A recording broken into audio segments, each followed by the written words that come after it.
Welcome to the Peak Podcast. I'm Ryan Morrissey, owner of Peak Custom Fitness Solutions, and you're joining episode number 2.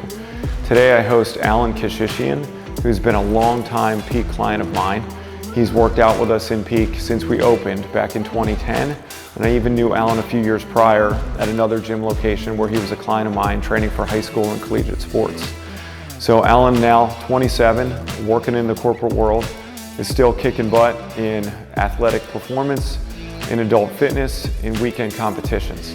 So Alen last weekend just finished a self-created duathlon. He originally was scheduled to do a 100-mile bike race, and unfortunately it was canceled due to COVID. So last minute, Alen switched gears, and we trained up for this duathlon that again he did last weekend, which was a 56-mile bike and a 13.1-mile run out in Arizona in 100-degree temps. So today we discuss Alen's event. We discuss the prep leading up to it, the last minute, change in game plan, and then what led Alen to do something like this over the last 15 years that I've known him. So Alen's always been a competitor. He's always worked his butt off when nobody's watching, and he's passionate about just getting better and sharing that motivation and his values and characteristics of leadership with others. So saddle up for a deep dive into what makes Alen who he is today, how he parallels his fitness in his work setting, and the journey with a lot of adversity and some obstacles from what Alen had to accomplish and overcome through his early 20s into what makes Alen who he is today. So I hope you guys get a lot out of this. Appreciate you watching. Don't forget to subscribe to our channel for more podcasts and information like this.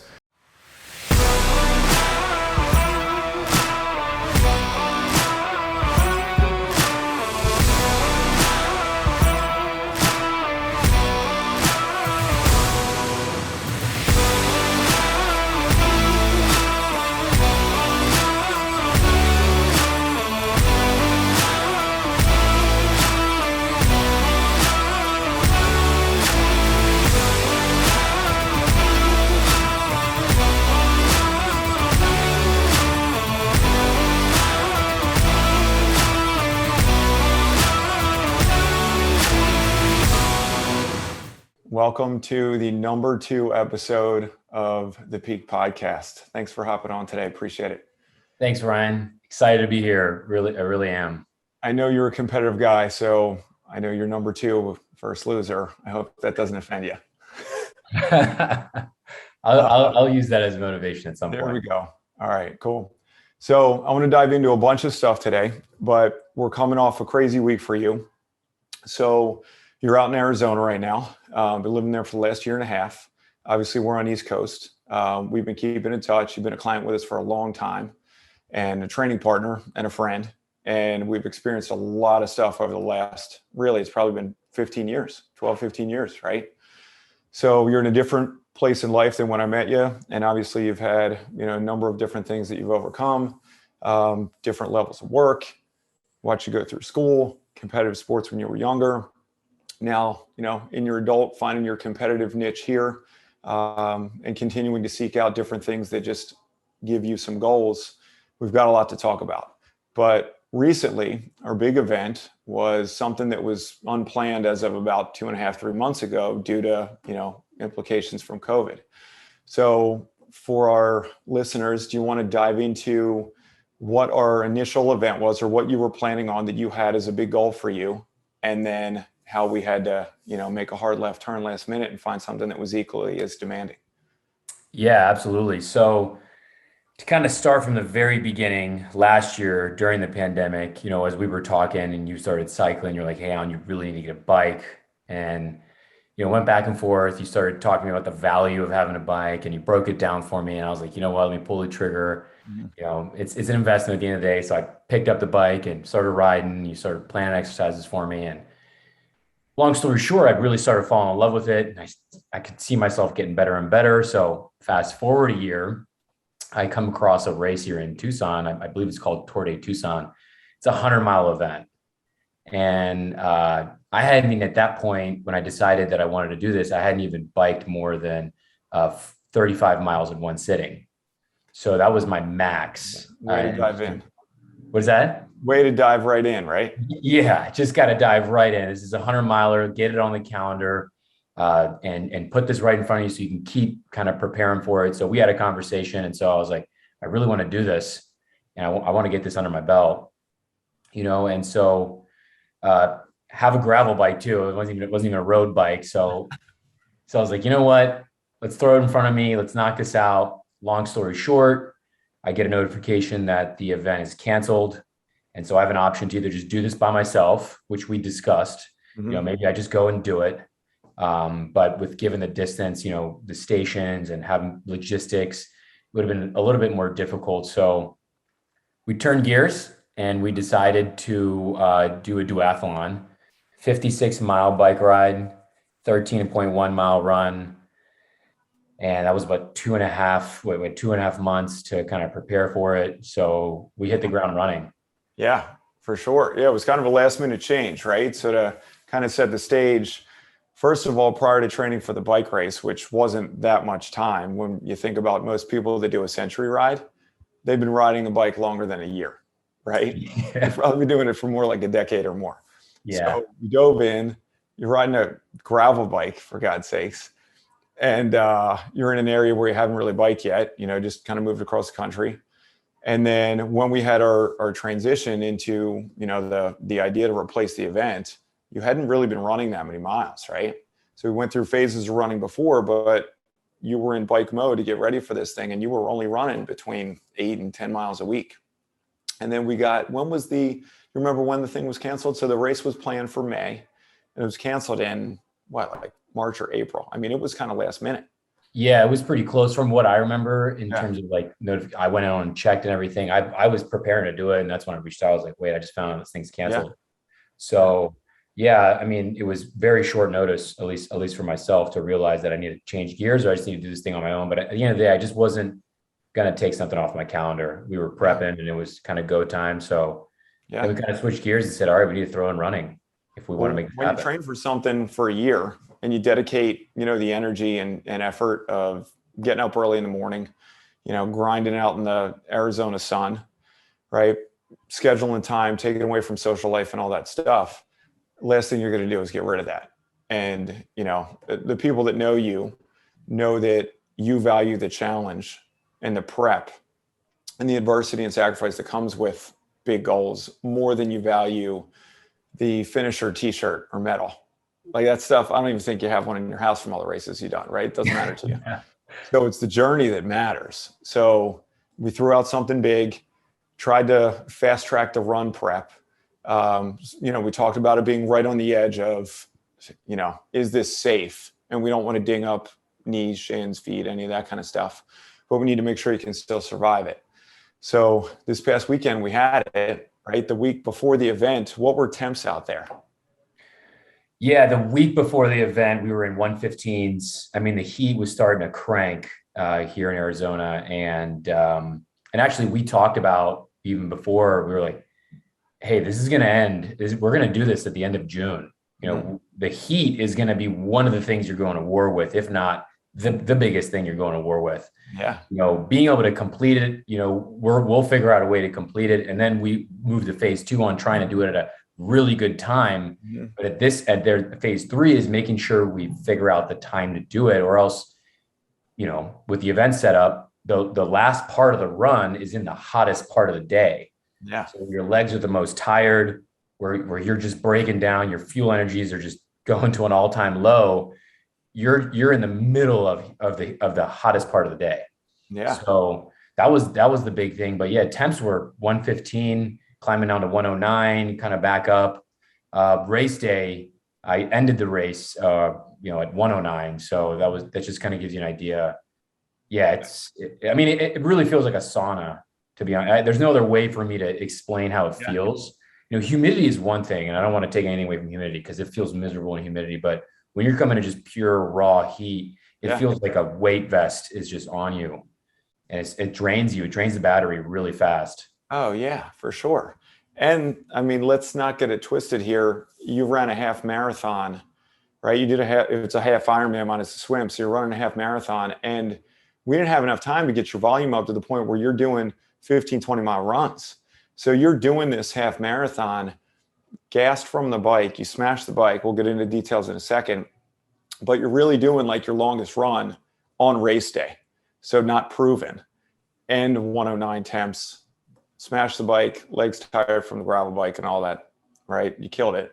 But that's huge. That's a big undertaking. So I admire the fact that you choose a goal that is something that has I'm going to say high risk of failure, right? Or else it's not a goal. It's just a training day, right? It's a workout, and that's not a goal. So I admire it. A lot of people were watching you compete this weekend. You had a bunch of support from people out here, but let's dive into the event specifics a little bit for a minute, just so people know how you did. So you got out there. What time did you get started? When did you hop on the gravel bike? I started at 4:30 in the morning, jumped on at 4:30 in the morning, feeling fresh. I was feeling good. I was fired up, got everything prepped the night before. Sleep was definitely a little difficult because the jitters were there. I was ready to hit this thing, and I was confident.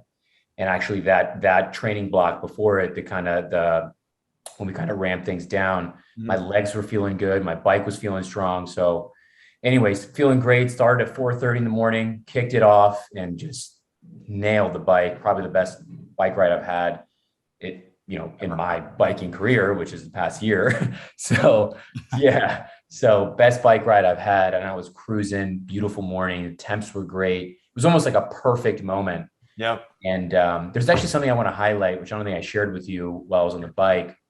And I try to take little things in, and as I'm in these moments and get grounded and appreciate and have gratitude for what I'm able to do. I was riding, it was probably at this point was, 5:40 in the morning. I passed by a gentleman, and Tucson has a loop, and that's where I did. It's a 133-mile loop. So I went on a portion of the loop, just knocked out my 56, but it was this gentleman on a wheelchair, electric wheelchair, just cruising down the path. And as I'm flying, I don't know, I'm probably going 25 miles per hour at this point. I'm passing this gentleman, and it kind of really made me get deep and just be appreciative that I have the ability to be able to be on this bike this morning. Yep. It wasn't like I have to do this race today. It was more of like, I get to do this race today. And the way I started turning my legs after that, and the burst of energy I got, I could have thrown off my Camelback at that point. I was so fired up, but it gets you really appreciative. And those are the moments, and I do a lot of this in life, just kind of picking things up and storing them and thinking about them. And it kind of motivates me to keep going. But that was definitely a gratitude moment, because that was right before my segment. There was a piece of the 56 where I went uphill, and that's where my miles per hour really started sinking. I was averaging 18 to 20 and then dropped to about 16 because I'm just going uphill. Yeah. And it was right before that. And I haven't gone that fast up that segment before, but anyways, it was a beautiful moment that I thought I would share. I don't think I shared this with you. No, I didn't hear that. Yeah. But, and you frame that in a great way. It's, you did this thing that a lot of people, I don't know how many people you've told that you've done this event. But how many people look at you and say, are you okay? Like, is something wrong with you? Why would you want to do this in 109-degree temps, do a distance that's, pretty significant, and run further than you ever have after a 56-mile bike ride? Like, that's crazy, right? Instead of flipping the script like you just did and say, no, this is an opportunity that I can try something like this, and I'm going to learn a lot along the way, right? Yeah. Absolutely. And that's where I think we kind of missed the boat a little bit as a society, Yeah. You don't have to do these things. You get to do them. And I was just really appreciative of that moment. But anyway, started cranking. I felt great. About mile 44, I'm moving. I mean, I'm well above my pace that I thought I was going to hit. I started feeling something slightly in my knee. I didn't know, in the past I've had IT issues, which you know about, but started feeling something slightly in my knee. And I was like, oh boy, this better not kick in during my run. So I started adjusting my foot a little bit, try to clean it up and eliminate that, and cruise to the finish. No major issues. Got to the total 56, feeling good. I was ready. Looked at my girlfriend. I was like, I'm going to crush this run, just fired up, and good timing and everything. And I had to actually shoot you a text, let you know that I'm just moving. Yeah. I was so fired up because I haven't moved at that speed in a long time, or actually ever. But anyways, real quick, packed up the Camelback, threw on the shoes, took my first step outside. I felt my IT. And in that very moment, I knew that this was going to be a very long run. Yeah. And had to just deal with it very easily. Could have just been like, could have shot you a text and be like, Ryan, I'm going to hurt myself if I do this. Yeah. But wasn't going to let it happen. I had a huge crew in Maryland, all of you guys supporting, and I thought about that deep. And I could just envision you like running. I knew you were ahead of me because of the time frame, but I knew you were out there getting after it. I knew a whole team was out there doing their portions that they're just supporting. I thought about that. I was like, I am not going to tell them that I had an IT issue and I didn't finish this run. Yeah. There's just no way. So adjusted my running, because I couldn't bend my knee that well. So it added more weight to my legs, but, started pumping, started moving through, first couple miles were okay. Mile 3, mile 4, mile 5, mile 6. I actually made a huge rookie mistake, 2 rookie mistakes, tied my shoes too tight, felt my arches. And then I also dropped my Camelback at mile 3 just to get more comfortable. Keep in mind the heat's cranking at this point. I'm already around 8 a.m., 8:30.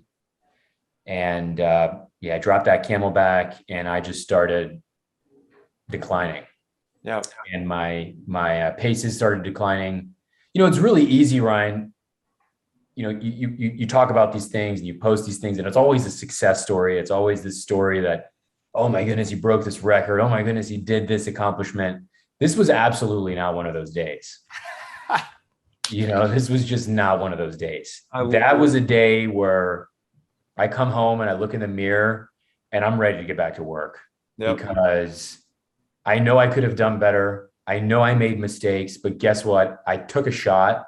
I tried to do this, and I didn't. In my opinion, I failed at the times that I wanted to hit. I should have. You can easily argue I could have prepared better and rolled my IT better and all that. But anyways, it was not one of those days. I dropped my Camelback too early, and I'm just declining, and I'm just I'm really thinking about like, holy crap, am I going to get home? Yeah. Because temperatures are cranking. The longer this run takes me, the more I'm in this heat. Yeah. And so it'd be easier. And I'm searching for water on this loop. I don't know where to go. I find this station. I knew I was going to get to it. It's like a little bathroom by a school. It's right off the loop. There was a water fountain. I don't even know what water came through it. Boiling hot because all the pipes are underground. I'm like splashing this water on my face, trying to get back to life. Because I'm about still 2 miles away from my Camelback, and I looked at it as like my rescue station. Yeah, right. So I'm just basically limping at this point, trying to get to my Camelback, sucking down my electrolytes. Yeah. Threw it on, and I'm trying to get to I know there's a Walgreens up the street. Meanwhile, I'm about 7 miles in at this point, 8 miles in. Get to this Walgreens, and I guess cashier is probably looking at me like, what is wrong with this guy? Oh yeah. I'm like running. I get to the refrigerator, pull out 2 bottles of water. I'm checking out. I'm not even looking at her. I'm just like, Apple Pay. I need to get out of this thing because I need to pour this water on me because my Camelback's boiling hot water at this point. Oh yeah. That's not worth anything. Exactly. So get outside, pour this water on me. And I felt like this new life just like entered my body. And I was so fired up, and this was right at the intersection. And so people at the cars are probably like, what is this guy doing? Oh, this guy's on drugs for sure. Yes. Yeah, exactly. So I pour this water on me, I pour it on my Camelback, throw it back on and try to finish. I should say try to finish, went all the way to my finish point. Mm-hmm. But that's kind of a synopsis of how this day went. It wasn't pretty. I didn't do what I wanted to do. Mm-hmm. Actually, I mean, you know that as the first thing I said. I want to get. It's time to get back to work. Yeah. And you're like, hold on. Why don't we stretch? Hold the phone. Take care of your IT. We've got to regroup. I got Ragnar. Our post finishing, and you were ready to tune up and lay the week out. Like, what are we doing for training tomorrow? I want to get better. I'm ready. Yeah, that was absolutely the mentality afterwards because it wasn't pretty. And a lot of people just show things that are pretty. And, I'm just happy I went out and tried. Yeah. And I gave it my best effort and I gave it everything I got. And I just know I'm gonna get back to work and I'm gonna go again. We talked Yeah. about it. We're gonna go again Yeah. and just get better. But I'm proud of a lot of things. I'm proud of testing the waters. I'm proud of the bike. Having only a year of bike under my belt. I was very proud of that. But a lot of wins and nothing was necessarily a loss, even though my T got hurt, even though I, dropped my camelback too early. All of those, in my opinion, are wins because I know I'm not doing that again, Yeah. going back into it. So that's just a quick synopsis of that day because it was definitely one I will never, ever forget. The last 6 miles were equivalently as hard as almost anything I've ever done. Just the last 6, I felt like I couldn't even lift my legs. Yeah. And we didn't, we talked about this too. We didn't get enough prep work of like tired legs in, given the time frame we were training in. But now we know. So just look, you're either winning or you're learning, right? There's no losing. You won and you learned. You crushed your bike. You set a PR on that with the longest bike you had done. And you learned a lot along the way. And I learned a lot as well, both from trying to support on the East Coast and number 2, coaching you up for it, right? I'm learning on the fly too. And it was great to go through that experience with you. And now we get back to the drawing board and we can figure out how to get better. And a lot of people, from the outside, when they look at an event where you're, sitting home watching sports on TV, it's really easy to throw jabs and criticism, right? But those people aren't in the arena. They don't know what it's like, right? Unless you feel it. So if somebody were to look at your mile per hour pace, right, or pace per mile running, they would say, oh man, I can go do that. Well, go do it at 109-degree temps. Go do it with an IT band that's irritated. Go do it after you bike 56 miles and then not enough prep work in the year. And go see how you're going to react. Because when you got done off the bike, that person is probably going to go inside and call it a day. And you struggle through it in a good way. And I think there are a lot of wins and there's a ton of value with that. So I know I admire that. Everybody here that knows you admires it. And I think it's due a congrats, because that's a huge self ass kicking that you did. And that's awesome. That's to be complimented. Yeah. And just foundationally, Ryan, the principle, put something on your calendar and just go do it. Whatever the outcome is, what you learn from trying to go do it is greater than whatever the reward is at the end. And for me, the reward was, I know I just want to get back to work. Yeah. And it just fueled my fire. Yeah. And every bit of it, I was thinking about it during the entire run. Yeah. I cannot wait to do this again. Yep. Just wait, because I'm going to punch this thing right in the mouth. Love it. I'm ready for round 2, and we got a couple, things planned before then, but I've already been mapping out when I want to go after this again. But yeah, just overall, just nothing but wins, get it on the calendar and go execute.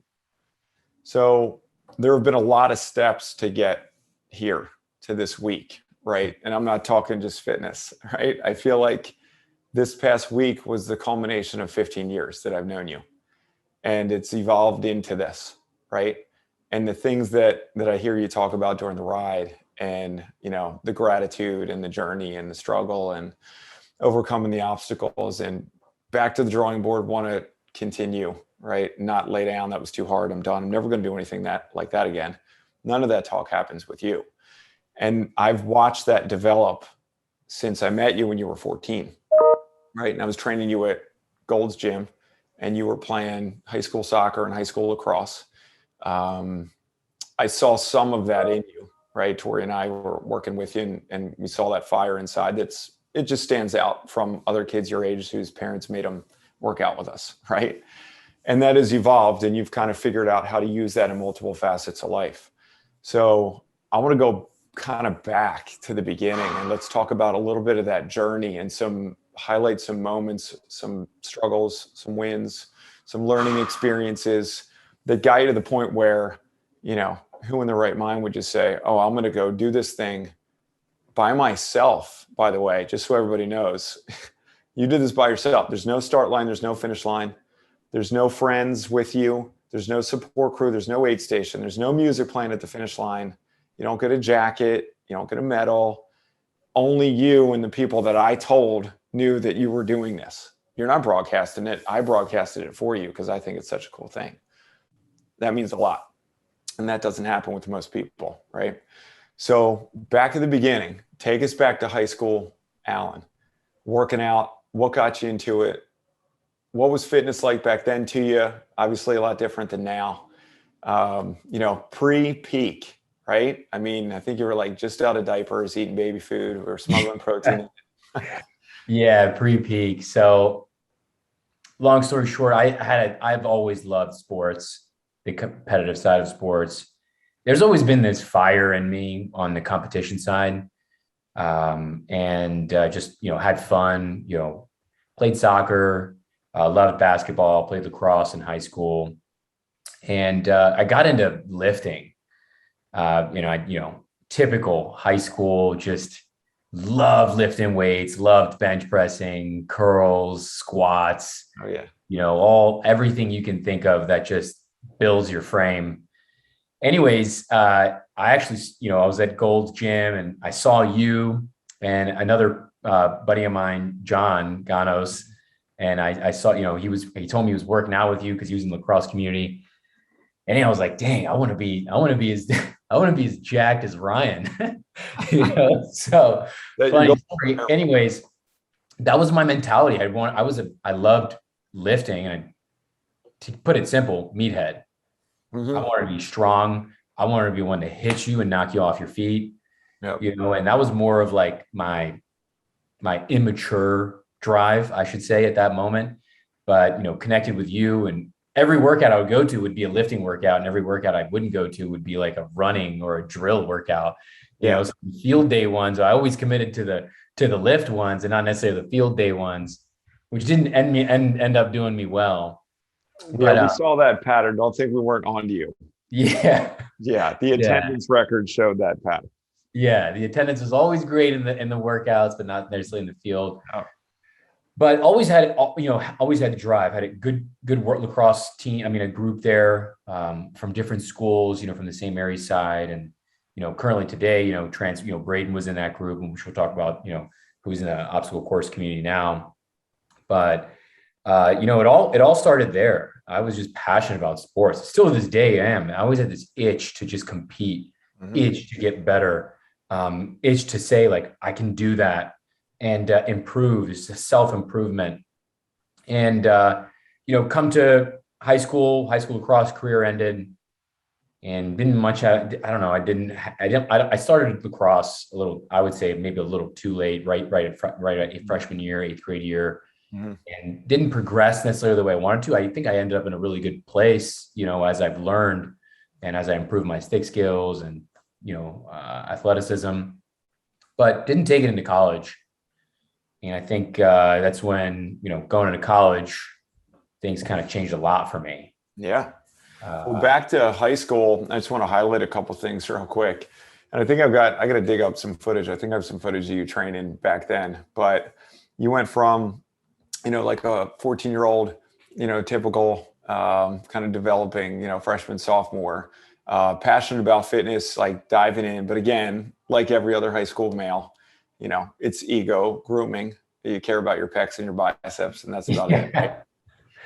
And then you kind of fell in love with the athleticism piece. And I think you just highlighted it. Like, yeah, you were playing lacrosse, but you turned yourself into a stud athlete that if you would have had more time to develop a skill set, either deeper in lacrosse or Al, you could have played football, you could have played soccer, you could play whatever you wanted to play, right? You had athletic skills that could have gone in any direction. I think you just got a little too late start on it. And, we're in the hotbed of lacrosse here. So you get into it late, it's kind of tough, right? But your athleticism, that's why I was, still am obviously, but back then I was such a big fan of yours because you didn't care about all the other fluff with the sports and what club you were on and, all that, the haircut. You just cared about being bigger, faster, stronger, a better athlete, better field presence, and you love competition. So whether it was in the weight room with us or you were playing a game or at a practice, you just loved it. Could have been racquetball. It didn't matter, right? Am I right saying that? It could have been a broad jump. Yeah, for sure. It was simple as that. It could have been anything that drove me. I mean, one of the highlights of my high school career was when you put me in group one. I think it was group one. Yeah. With Jason Ganos. I was like, dang, Tim Schaefer. Jason was a freak athlete, And so anytime I had an opportunity to compete, watch him broad jump, watch him bench, watch him squat, watch him do a drill, it was just my fuel, that's somebody I need to compete with.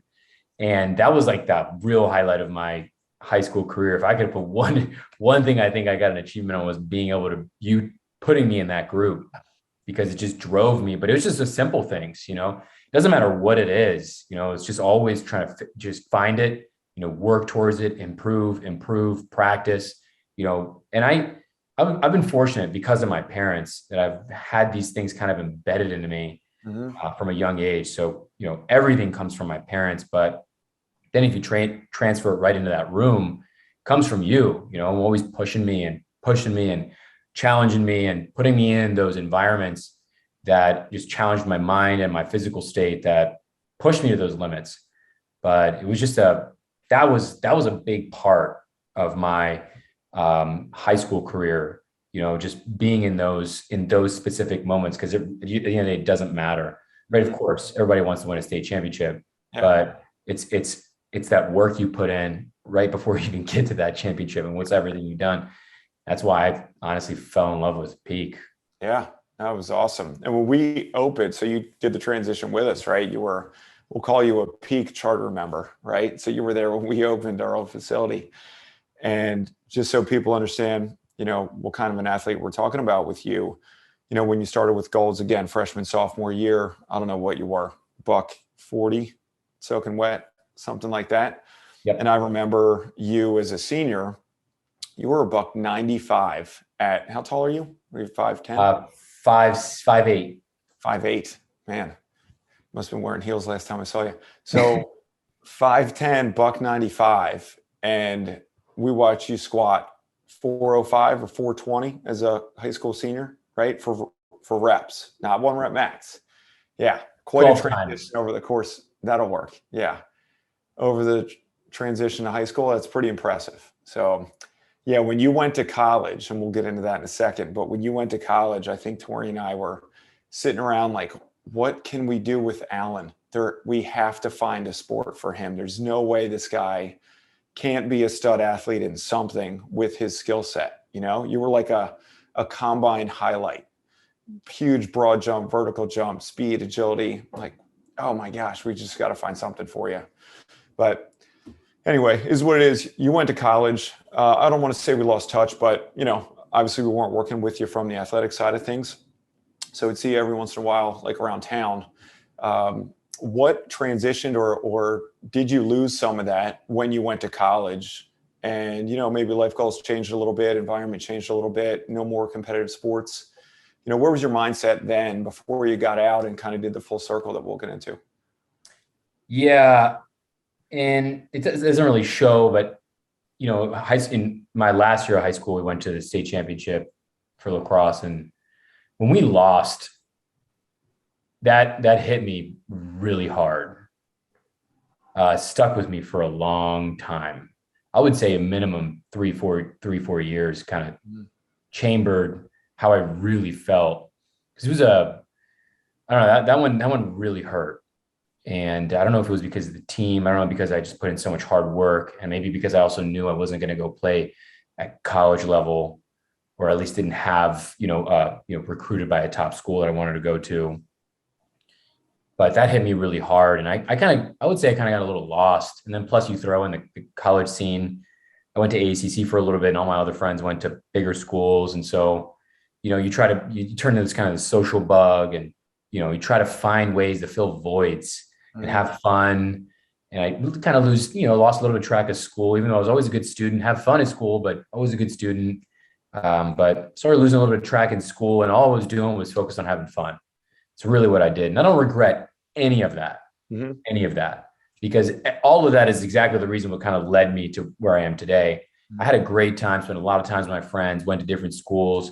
But I got completely, I would say, disconnected with sports. Not disconnected meaning I stopped watching, not disconnected meaning I lost my passion, not disconnected meaning I didn't exercise. I still would go to the gym. I would still maintain certain things, but I was nowhere near the athlete I was, at kind of my peak in high school. From all the lifts you were doing, I mean, crazy. It was kind of crazy stuff, but I just not in a great place, and I got distracted by a lot of things.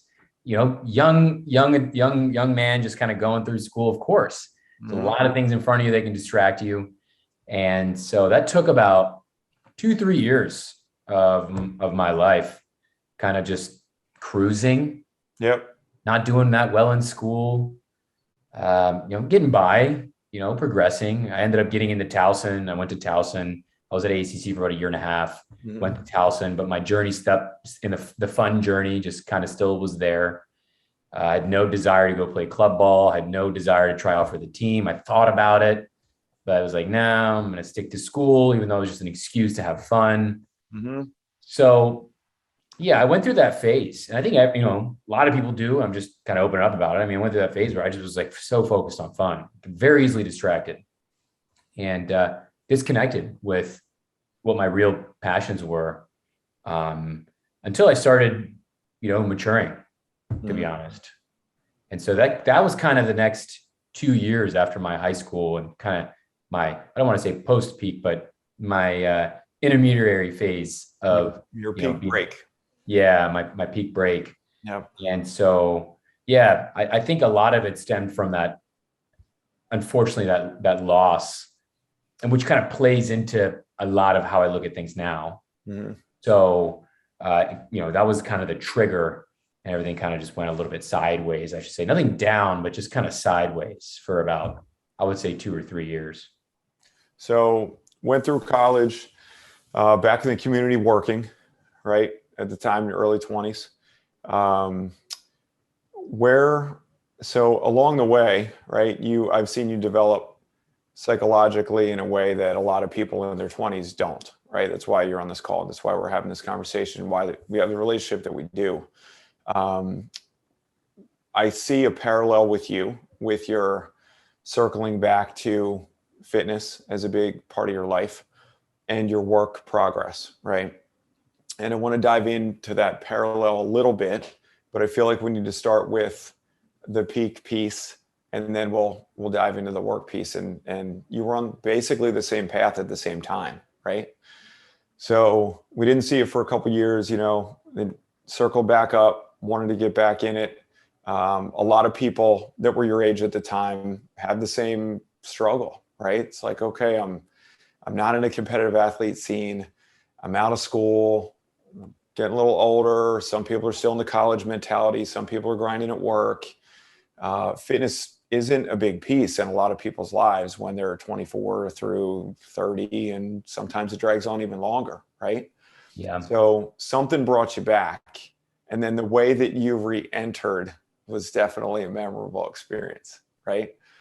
So it's finding that entry point that's always, it's fun for me, because I get to figure out, or try to figure out, like, who people really are and where they should be.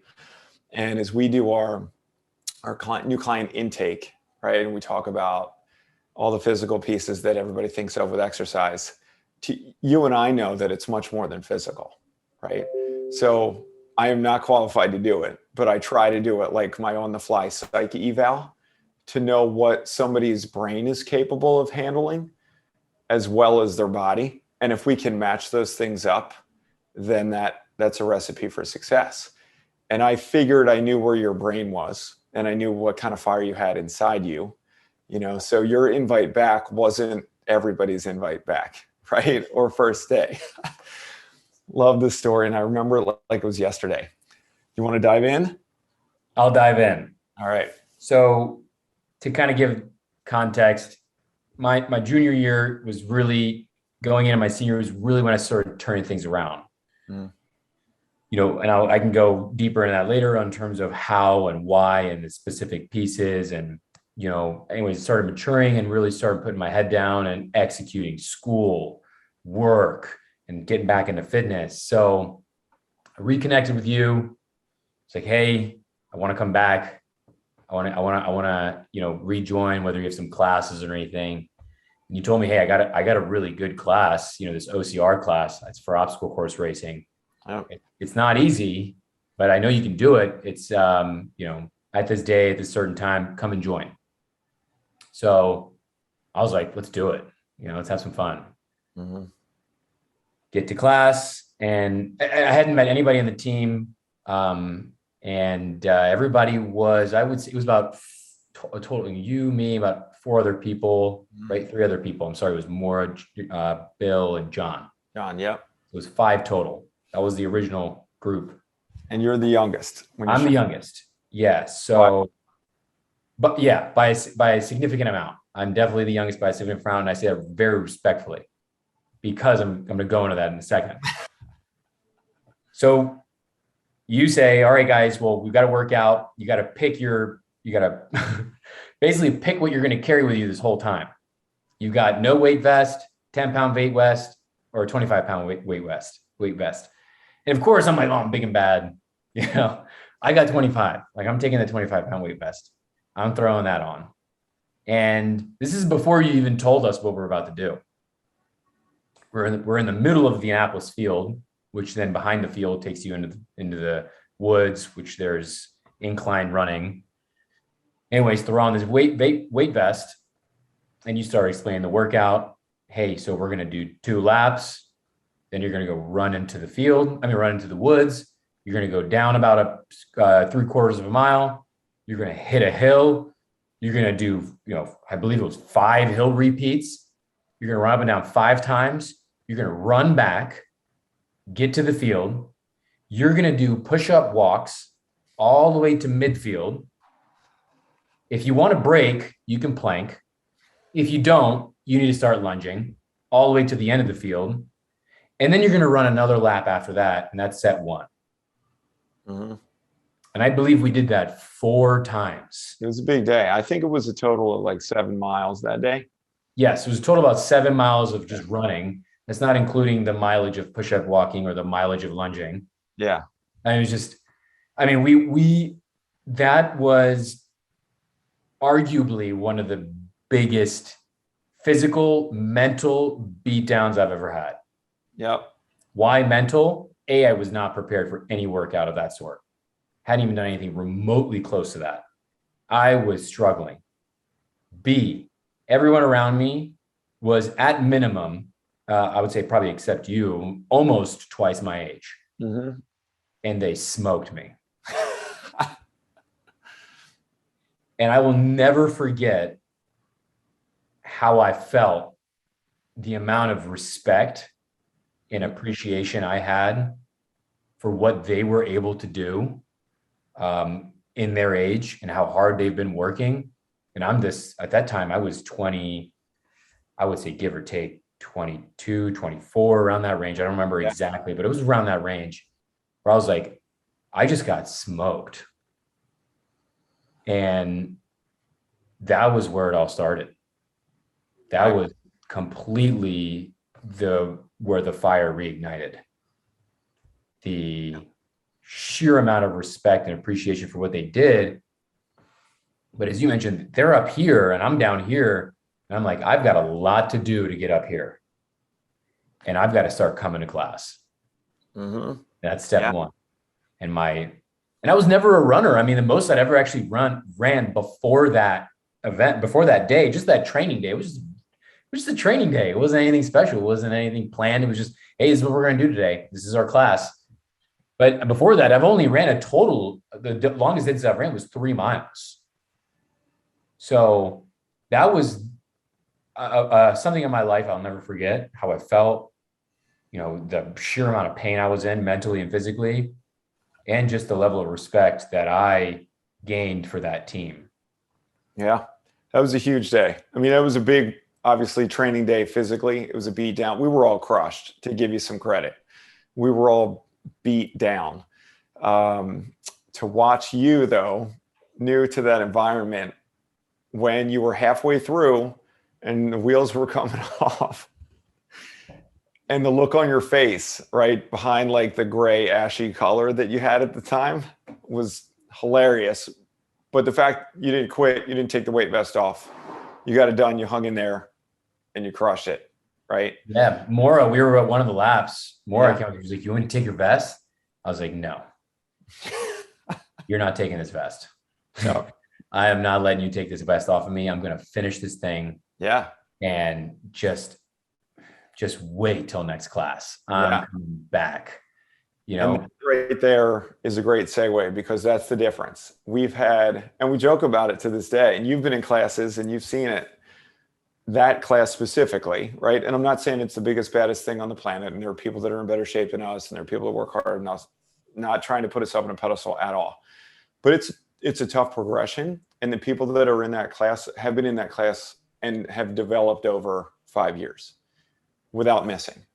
And it's phenomenal to see people of all fitness backgrounds, all ages, all stages of life, different work environments, parent, kid, balance at home, like all the different things going on, but everybody shares the same common bond.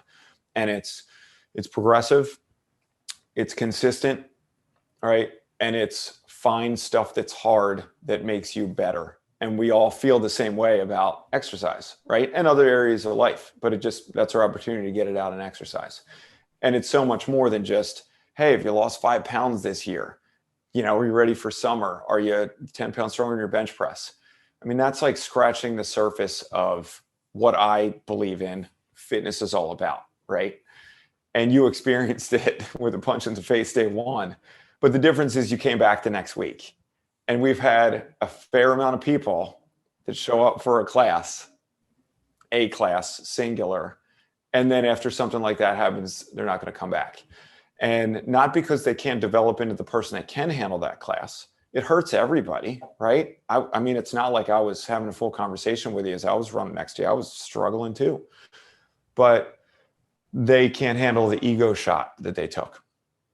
So they want to be in something they feel like they're the best in the group instead of the worst or the newbie. And it takes a lot to overcome that feeling, because that feeling is tough to swallow, especially as a 22 to 24-year-old male, kind of in the prime of your life, you think, right?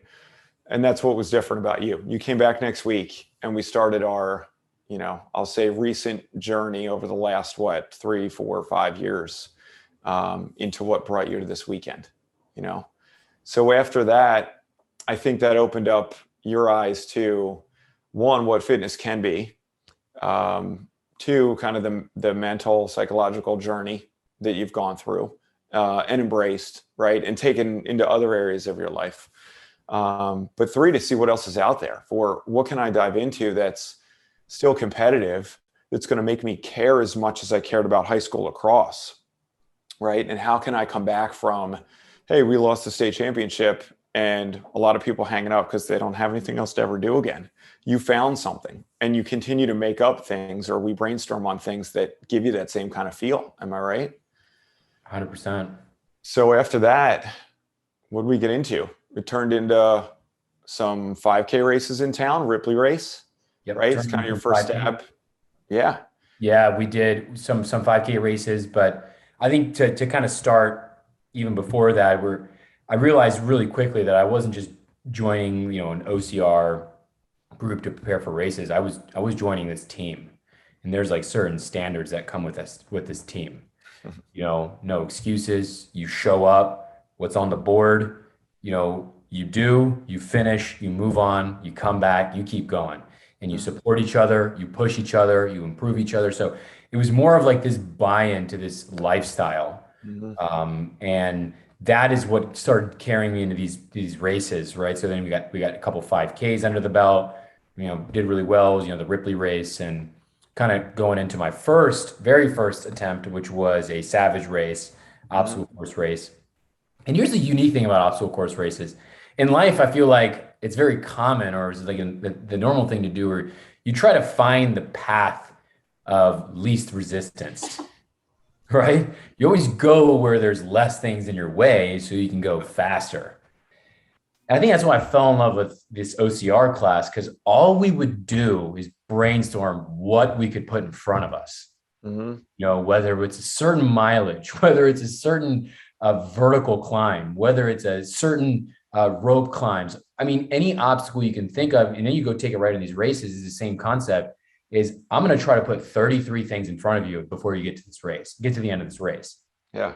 I think that mantra and that principle just really carried into my life, and how I looked at everything, whether it came into business, whether it came into work, my personal life, fitness, everything, right? It was the obstacle is the way. Mm-hmm. And not only did I have obstacles, going to this race, which took me to Savage, I had, injury obstacles. Mm-hmm. I can't even count how many times I, severely rolled my ankle right at the beginning of a race, prepping a whole bunch of months, get into the race, rolling my ankles 50 yards in, got 7 miles to go, so just all that stuff. But yeah, I mean, to your point, started with some 5Ks, moved into a couple obstacle course races, which was Savage, got that under the belt. That was another one, right? Wasn't pretty. Got punched in the mouth. Did not do well. Funny story, being that competitive blood, obviously looking at how you finished. And then if you circle back, Braden was in our high school lacrosse group. He's on this team. Let me stop right there too, because what's pretty cool about this thing is that he's racing with his dad, right? Yes, So he you've is. got on this squad, you've got Braden that's come full circle along with you from Gold's days, 13, 14, 15 years old, high school lacrosse. Braden played some college lacrosse. And you guys both share the same, work ethic, competitive aspect, desire to win at everything you guys do. And you train your butts off. It's not just about game day, right? It's about what goes on when nobody's looking. And for you guys to like connect again on the squad, and then Braden's dad is training and in this class and competing at the same Savage race and has continued to work out with us and train. Pretty cool camaraderie there, pretty cool environment where you have, I don't know how many decades do we span, right? We've got some early 20s guys to early 60s guys, and they're all on the same stage. Pretty cool stuff to watch. Yeah. And in that specific race, not only did I lose to Braden, I lost to his dad. So talk about the pill to swallow. Yeah. Talk about fuel to my fire. Mm-hmm. And respective fuel, right? I mean, I love that. I love that drive. I love seeing people accomplish things like that. But at the same time, I chamber it, right? And I use it as free motivation to just get back to work. Get back to work. You can be there. You can be at that level. You can compete at that level, regardless, right? Injuries happen, so on and so forth, but you can prepare so that doesn't happen. So that's just a part of the prep work. Mm-hmm. And so that was a big motivation piece, getting that first race under my belt, but just watching them smoke it. I mean, especially Braden, he did really well, amazing shape, and really got it done. But I love seeing, people, get those W's, but at the same time, it's just fuels my fire. Mm-hmm. And it's not a pour gas on it just because it turns into a big flame and goes away. I mean, those are just adding logs, and I'm just adding a log every time I see something like that, because that thing's going to be burning for a while until I find my next log. Mm-hmm. And so those are the little things that just kind of happen to just keep me going forward, because as we talked about at the very beginning of this call, these journeys aren't just, confetti and roses and cupcakes and trophies and t-shirts. It gets ugly. Mm-hmm. It gets real ugly. And I think that's the fun part about it, is how you get out of how ugly that is. Yeah. And so, which I think kind of takes us to the next big event. Mm-hmm. I think it was probably a year after that in the summer, which was Palmerton. Mm-hmm. Yeah. Spartan race. Yeah. Spartan race. Mountain course, right? So we've got depending on the year, 7.5 to 8 mile race with about 4,000 to 5,000 feet of vertical at a ski resort in Pennsylvania in the middle of the summer. So it's not a nice weather day. And you're up there for the first time, first Spartan race, right? You got the whole squad up there. Whole squad up there. Braden's there too, right? Yeah. Take us through that. Yeah, that was a really good day. I from the ugly, working hard, putting in the work, prepping, even the hydration piece. I knew that if I'm gonna do really well, I got to do really well on all avenues, right? Making sure I don't get hurt, making sure I'm careful, making sure I'm physically fit, making sure I'm hydrated, I'm fueled. So a lot of prep work kind of goes in, and it's the first time I've done this course, first time I've ever done this race. And correct me if I'm wrong, I think there was a few under everybody's belt with this race. For sure. Yeah, I think the first one we did was like 2013, 2014, right? So yeah, we're a few years in, you're hopping on board for the first time. And although Savage Race is tough, it is very demanding from a like flat and fast grip strength, hanging ability, pull up. Like the people that get through there unscathed without failing are pretty few and far between, I think it's fair to say. The Spartan race is a whole different animal because it's not just the obstacles, it's the course itself, the terrain you're on, like just going up and down a mountain 4 times, happen to have 2 sandbags on your back for a couple of those. That's the real enemy, right? It's a big deal just getting through the course, not just how fast you go. Yeah, absolutely. I mean, kudos to the Spartan team for even putting that thing together. That is no joke. I mean, that is a serious course. And my first real, race with a lot of vertical. I mean, I think we ended with over 4,000 feet of vertical in that race, in total about 7-8 miles total distance. So anyways, long story short, I ended up getting back my crown that I wanted. I should say my personal crown, and for different reasons, right? I think some individuals that I passed because I hydrated better.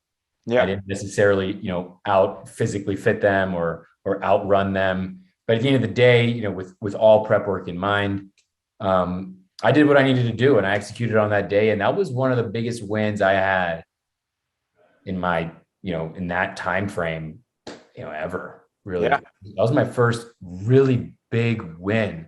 So if you really look back, I mean, it was like 3 years before I had a W like that. Yeah. And it felt great. It really did, because it just kind of shows that, even if you can't see some of the, the outcome or the output of what you're doing immediately, given winning a race or hitting a certain record or whatever it is, that work you're putting in behind the scenes, it matters. It's just building up. It's just building up. And then come your time to shine, you got to go out there and execute. And so I got very fortunate that day, didn't get hurt, didn't cramp. I actually beat a lot of people because they cramped. And yeah, it was just a phenomenal day. And that just continued to carry me, and I knew at that point, everyone I wanted to pass, I passed. But I was looking at who got first, second, third, fourth, fifth, right? And comparing those to my times. And I knew that's what I'm still hunting for. Yeah, for sure. So, yeah. Well, I think it compounded most people again would perceive them as losses, like tweaking an ankle, failing on obstacles, not being able to finish a course, whatever. They were just learning experiences for you. Right. And you just pocketed that and learned from it and got back to the drawing board and trained your butt off for 3 years. So each one of those losses, experiences, learning, experiences allowed you to get to where you were for that Palmerton race that year. And it was the first time after race where, I could give you a chest bump, high five, instead of hey man, you good? Like, you gonna be all right? Because I knew they were tough days, and I knew your standard, right, for you that you set, right? So I have high expectations for me. I have high expectations for my clients. I believe in most of my clients way more than they believe in themselves. For you, I almost have to pull the reins in and say, tone it down, like bring it down a level here. We got to crawl before we walk, right? Because your standard is really high.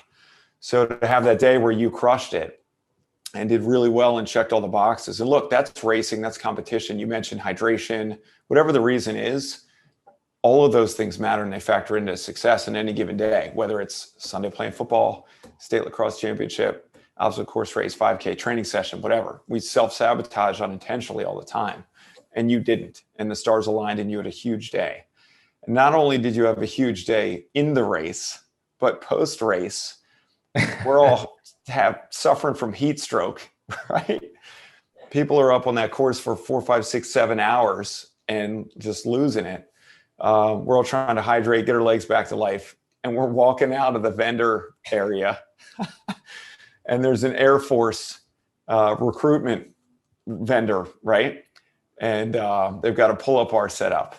And they've got a board where they're marking down how many people or how many pull-ups people were able to do throughout the day as they stopped by the vendor tent. And I don't remember what the number was, but it didn't matter, right? The number might have been 19, 20.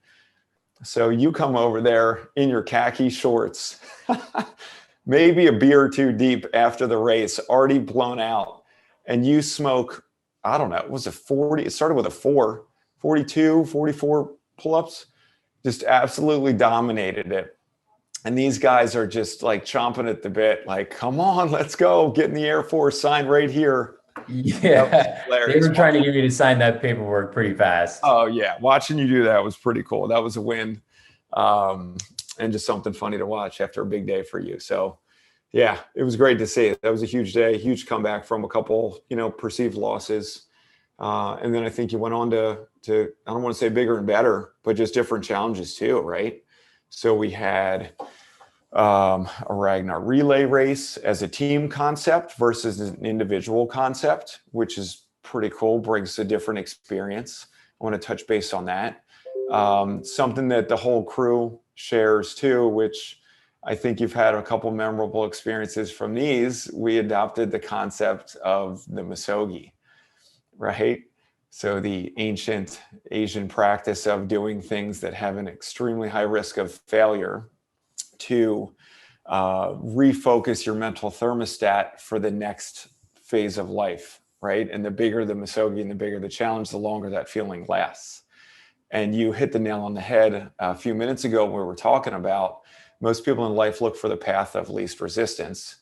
You like to look for the path of the most challenge, because that makes the rest of your life more efficient, easier, whatever you want to call it, right? So if you seek out these opportunities to get better and develop, and, Goggins is the big voice of that for the last 2 years, right? But that concept has been around forever. If you're looking to, whatever we want to call it, callous the mind, right? Or build that toughness, or the other way I like to look at it too, when you were talking about your races, saying, when you have a bad day, or you sprain your ankle a mile into a 7-mile race, or you're dehydrated, or you're just not trained up for it, what gets you through that race and keeps you on the gas is your why, right? And your internal drive, your intrinsic motivator. It's not a song. It's not your workout buddy next to you. It's not a nice new gym with new equipment. It's what is the reason that you're doing that? And why would you do that in the first place? And that why needs to be pretty significant with the more challenge that you undergo. So the sprained ankle, a dehydrating day, right? Crazy heat on Palmerton, falling off obstacles on Savage, whatever it is, you can easily just tap out and kind of coast. And then what most people do is justify why that happened. Oh, well, I sprained my ankle, so, I had a bad day. I'll get, that's why you beat me. You don't do that. You never take people down a notch to make yourself feel better. You want to be here. You want people around you in your circle that are here in all areas of life, right? I think I can talk about that everywhere with you.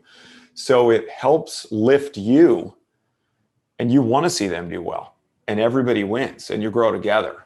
And that, I think, is one of the biggest values or traits that I admire in you, and in a lot of, client trainer relationship, it's on us to give, right? Or string you along and set your goals and motivate you on a daily basis and all that kind of stuff. And with you and really most people in that group, it's a completely different relationship, at least from my perspective. And I hope everybody in that group knows it. And I have a bunch of other clients with the same thing, where I get as much out of working with you as hopefully you do with me. And by you having your big why and your drive and your push, and me having to hold the reins back, sometimes I hop in the car with you and say, let's go. I want in on this thing. And you pull me right along, and it's almost like the roles reverse. So when we do these Misogis, I don't know if any of them stand out to you. And First one. Any one day. Yeah. First one. Love to hear your take on that. But those are days where it's no longer client trainer. It's no longer work event at all.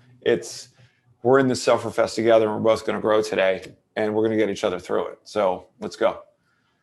Yeah, I think you bring up a good point about the why and what that why really is, and trying to figure that out. And a lot of what drives me, and there's many different whys I have, but if I were to kind of bring it in this realm of things, right? My why is because I'm never going to practice quitting. I'm never going to practice complaining. I'm never going to practice being okay with what people call failure, because I think failure is only when you just stop trying.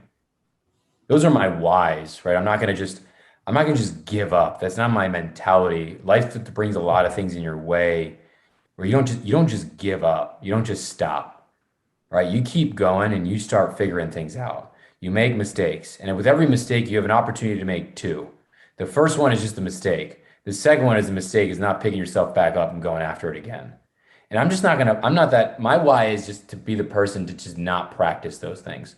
Whatever it is that I do in life, whether it's fitness, whether it's personal, whether it's work, right? I'm just not going to practice those things. And I feel like I've also learned a lot of that just being a part of this team, because nobody does that in this group. Nobody practices those things. Nobody quits. Everybody keeps pushing. They fail, they learn, they reflect, they get up, they repeat. And so that is like what's at the core of me when I'm in these situations, when I'm in my last 6 miles at 109 degrees, knees can't even bend my knee, legs feel like cement. That's what's my why. I'm just not going to practice quitting. I'm not going to text you and say, hey, shut it down. Mm-hmm. Those things are just not what I'm going to do, because in life, there's going to be even harder things that come in my way. And I'm not going to send the message that I'm just not going to do it. I'm not going to practice that. And so that carries me a lot when I'm in these moments, because it gets really dark. And I don't mean that in a dark way, but it gets at, especially, when you're by yourself, you're in the middle of the heat, you start getting into a dark place, and these voices start going in your head, like, you need to shut this thing down. You're going to hurt yourself. You need to stop, like, you need to start walking. You can't do this. You shouldn't be in this. Why are you doing this? That's when you got to get deep. And a lot of things that we deal with in our lives, if we don't have the answer to that question, we can't ever overcome those moments, because that's what carries me through them. Or else it'd be very easy for me to be like, I'm done. Mm-hmm. Like, you don't have a reason you're doing it, and then I can kind of carry it back to where my real foundation is. Like, I love this piece because it's so important to me. It's just kind of gotten me where I am today. Is, a lot of different influences in my life, but it starts with my parents, immigrant, I'm first generation born, parents left the country, zero money, sold everything. At my age today, if you reflect back at my age today, if I'm just trying to think about it, dropped everything and moved to a country to just give people that weren't born yet a better life. Wow. Yeah. Weren't even born yet. You start asking these whys, and if you don't have that big reason, and their why was, I want to give my kids a life that I didn't have the opportunity to have. So we need to go to this country and we'll just figure it out. Who am I, right, to be in these situations in my life, whether it's a 56-mile race or 56-mile ride and a 13-mile run, compared to something like that? Yeah. Yeah. It's not even relatable. So who am I to go and quit and stop and just take out that fire? I'd be doing a disservice to my family. I'd be doing a disservice to this team. I'd be doing a disservice to that logo behind you. That's just those, and you got to find those things in life because it's just, and they don't just happen. You've got to think about them in deep. And when you're in those moments, you got to think about it a lot and turn into like an everyday thing, and kind of take you back in that moment when I'm riding my bike and I see that gentleman in the wheelchair. I mean, that's a big why. Because I get to do this. I have an opportunity to do this. I've got legs that I can move. I've got a heart rate that can allow me to take on this ride. I got the coordination that can put me on this bike, right? I got a team that supports me, that allows me to push me through this too. There's a lot of different things you just focus on. And if you focus on those good things and focus on the reasons why it's getting you through, you're going to be able to accomplish a lot of this stuff. And, I don't want to take it back to, all the adversity everybody in this world faced, start of March of 2020. But that's when, I'd turn around and say, I'm going to punch this thing right in the mouth. Figure this out. It's going to slow me down. If I just stop and be like, oh, it slowed me down. Here's another excuse for me not to do a race or not to plan something. That's when your whys kick in. That's when I ramp it up, and love it. The perspective is phenomenal. And that's just the kind of way I think I look at things. And I think it's important to share with certain people out there because everybody struggles and faces adversity and can't overcome an obstacle or can't. And, why do you do these things or why do you put yourself in that situation? I'll put it in there because I'm going to practice on not doing the things I really don't want to do, which is practice quitting, practice giving up, throwing in the towel. That's not my mentality. And I'm never going to practice. So I'm going to put myself in extreme situations to just increase the stamina there, increase the stamina and elevate that bar as I continue to live. And it goes into everything I do, whether it's a personal situation or whether it's a work situation or whether it's a fitness situation. So it's important to talk about that piece. I fully agree. So I think it does carry over to other areas in your life. And I want to circle back to a couple training pieces to kind of close this out, but really quick before we do, with work, it's funny how when I met you, you're 14 and you're in school. And now over the past 4 or 5 years, I don't hesitate reaching out to you for some work advice, right? Because I know the kind of person you are and I know what kind of position you're in and what you do on a daily basis. And I think that we definitely share some common views about how we hold certain values and characteristics as higher than like trained education and skill set, right? So how does this stuff that you do to yourself, as people would view it, how does that carry over to you individually in work, overcoming adversity, struggles, bad days, that kind of stuff? And then what do you look for in people that you're hiring, mentoring, training to take on projects, tasks, important roles? Do you see a reflection from what you do in your, hobbies and competitive nature as to how this works in work for you? Yeah, it's directly correlated.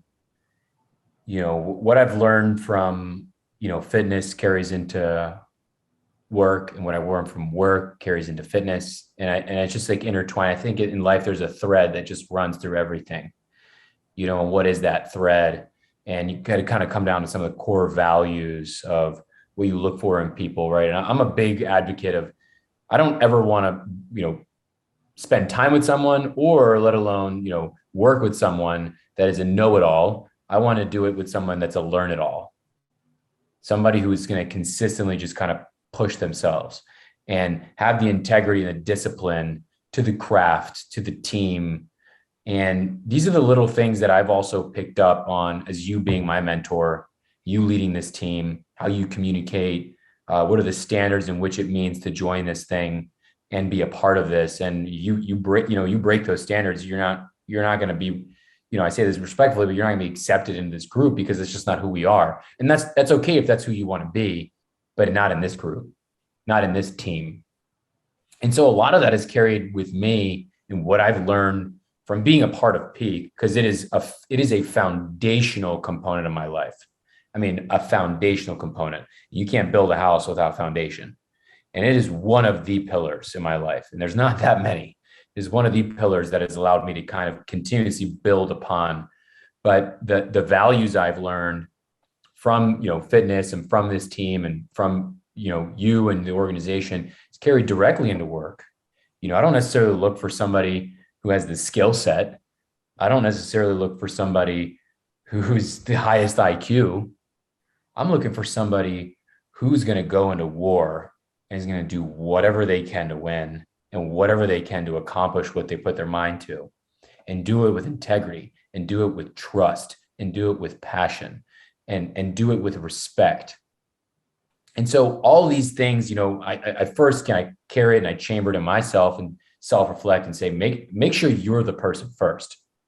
Before you go and demand it of anybody else, you've got to be that person, because we're quick to say, okay, you need to do this, or you need to do that. You need to be that type of person. But you look in the mirror and that's not even who you are. Mm-hmm. And I learned that not only through fitness, but also through work, self-reflection and looking in the mirror and making sure that I'm that person, because I have come to a realization in my life. I think, people happen in different life cycles, but for me, it happened a little bit earlier. When I say earlier, like post-college, but I identify myself as a leader, and I think somebody who leads, it's your duty to serve other people. Mm-hmm. And that happened to me, with the course of work. But if you're going to be in that seat, it doesn't matter. That's something you punch in to do. I don't punch in to serve my parents. I don't punch in to, come and serve this team and be a positive advocate and to be a helper or support or a driver and a standard, raising standards. You don't punch in to do those things. That's just the lifestyle that you live. And I have accepted that. And it's not an easy one to live, because you have to consistently challenge yourself and grow, which takes me into that challenge. If my job and my duty that I've accepted in my life is to serve others, how can I serve you if I stop learning? How can I serve you if I stop challenging myself? At some point, I can't ever relate to you or give you advice or, put you on a path of success if I've shut mine down. Mm-hmm. I'm not a servant to you anymore. And so I think a lot of that is carried, from, fitness. And I could be wrong, but I'm sure you've seen some of the innate things that I believe that I have, and I'm fortunate to have, thankful for my parents, which is why you've called on me to do certain things, within the class or whatever it is. But it's because I get to go out to work also and practice those things, whether it's being a voice of encouragement, whether it's being, a voice of discipline too, but with respect, whether it's being that coach, pushing you and seeing something in you and pushing you to that limit. Mm-hmm. Because you've been that for me, right? You saw something in me, whatever it is, athletic ability, character, mindset. You're like, there's so much more I can push him to. And it happens on every single phone call, every single phone call. And so a lot of that is carried into what I do on a daily basis when I go and assess talent, when I go and hire people or let go of people or promote people. There's a certain standard or a certain set of principles that you abide by, right? Whether it's being on this team. And if you can't follow those standards, regardless of your skill set, regardless of IQ, this is not where you belong. And to some degree, that's okay. It's just not who you are. Mm-hmm. But at the end of the day, that's what this team is. It's what we identify as. So I think that's a lot of that is carried into how I operate in my life, how I operate in work. And it's been a big factor of my success, and truly having that mentality of like, I'm here to serve people, but at the same time, in order for you to help me serve others too, there's a standard in which we follow. Mm-hmm. And a lot of those standards I've taken from you and that logo behind you. And so big piece, and it's all intertwined. Mm-hmm. You just practice these things on a daily basis, but they're all intertwined, and there's no one formula, but these standards and principles that you have accepted and deemed that you should follow by are what really pushes you and your team forward. Well, Al, I can't thank you enough for, mentioning that peaks played a role in your foundation, and obviously everything you say, I feel, the same about in our setting. And exercise is just a concept or a tool or an avenue to develop all those other things that you just mentioned, right?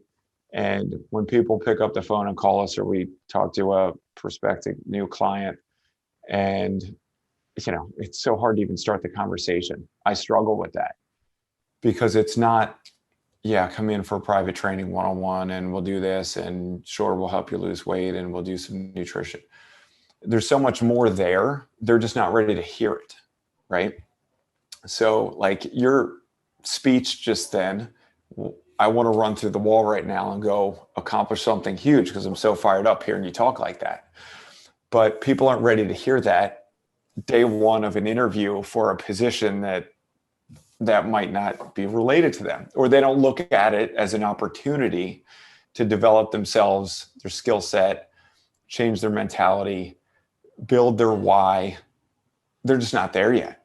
But through, in my opinion, through challenges and struggles in a good way, right? They slowly forge their mind and the ability to take those bigger challenges on, which will get them to a place where they're ready to hear that and really see what's out there, right? With their own personal development. And whether it's work for you or whether it's a client exercising with us, it's identical. So I mean, one of the big things I want to mention here is you just got done finishing this big event last weekend. And, we have a group of people here that knew about it. Again, not because you're on your Instagram account putting it out there that you're going to crush this thing and you're going to do this and do that, because that's not you, right? Humility is a huge value that you have. I told a bunch of people because I wanted people here to support you, so you knew that your why was bigger than what you think it is that day, because people here are looking up to you as you fought through adversity in 109-degree temps, right? So I wanted you to have that support when you're out there at 4:30 in the morning and it's dark and there's nobody that's half sane out there riding a bike, right? Yeah. Sounds hilarious when you say this stuff out loud that we do. So not only did people say, go Alen, that's really cool. I, pass on, give him my best wishes. He's going to crush it. He's going to do great. I didn't even have to ask or really push. And we had 10, 12 people here that took on their own challenge that was of equal, challenge or obstacle to them. Might not have been 56 miles on the bike and 13.1 miles running, but relative to their athletic ability, we had 1, 2, 3, 4. We had 4 people run half marathons that haven't been doing it, right? On a whim, like 2 weeks out, knowing that you were doing this thing. We had people do your same event. We had somebody do a third of a full Ironman, right? And they haven't even been trained. Somebody that hadn't even, gotten in the pool or they did open water for years, and they just popped that on their calendar. They made the decision the day before, right? I struggled, not that this is about me, but my story was similar to you about how I felt on game day, right? Just because I knew you were out there suffering, I didn't want to miss out on that opportunity to suffer too. That's the way I look at it. I'm like, man, Alan's not going to hurt without me hurting. I'm going to crush myself too, because I want to get better this weekend. I brought my wife into it. Kids were biking to finish our thing. So as much as, you're about serving people, leadership, developing, the psychological component through fitness, through work and all these things, you unintentionally did that. You just led from the front and we all followed, versus on the sideline cheering for you. We just all followed what you did and cranked it this past weekend too. So your impact with your own, drive and why just bled into everybody else. And it was so cool to see that this thing was way bigger than just Alen got better this weekend with his fitness. Well, Alen also got better with his psychology, right? With his dedication, with his commitment, with his long-term, with putting more logs on the fire. But so did these other 10 to 12 people, because Alen brought them there.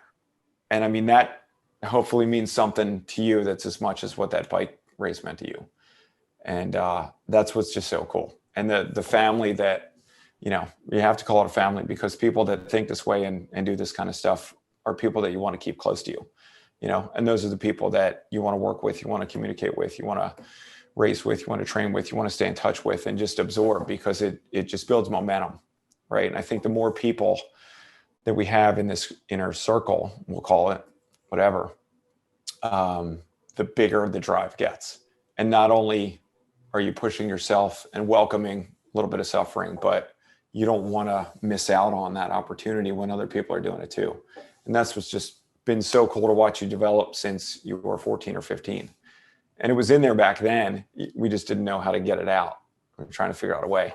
But as soon as you put your ego aside, what you've accomplished from 22 or 23 to this past weekend dwarfs that 5 or 12 rep 405 squat, which is an awesome feat. And a lot of people listen to this are going to think that's the coolest thing out of this podcast. Yeah, sure. That's cool. But what you've been able to do in the last 5 years blows that away. And that's what I find so much value in. Yeah, I appreciate it, Ryan, and just hearing the whole team behind it. And I think we talked about the standard of this team, and that's what it's all about. That's the pure magic, right? And having a whole team behind you, supporting you, going out there and getting it, instead of the mentality you say, hey, great job, hopefully you do great. It's like, I'm getting in there with them. And that's the standard that we have. And it's changed my life. It's simply, that's the only way I can put it, is it's changed my life. Being surrounded by you and that team and those individuals, they just push me to be better. And I love every second of it, and I'll never take it for granted. And it's a big part of who I am and who I've become in the past few years. And so I just forever grateful, to be honest. Oh, thanks, buddy. Well, here it's almost 5 o'clock on a Friday afternoon, 4th of July weekend. And I couldn't be more fired up than to talk to you about all this stuff at the time when most people are sitting at happy hour right now.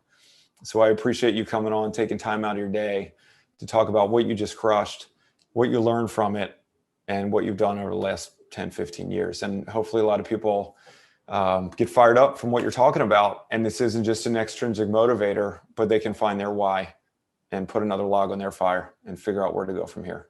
So thanks for sharing all this. Really appreciate your time, and always a pleasure catching up with you, and we'll do it again soon. Ryan, thank you so much. I appreciate it. And thanks to the whole team. I cannot thank you guys enough. So I appreciate your time, Ryan. Thanks, Al. Awesome, man. All right, buddy. Thank you. Take care. Thank you. You too.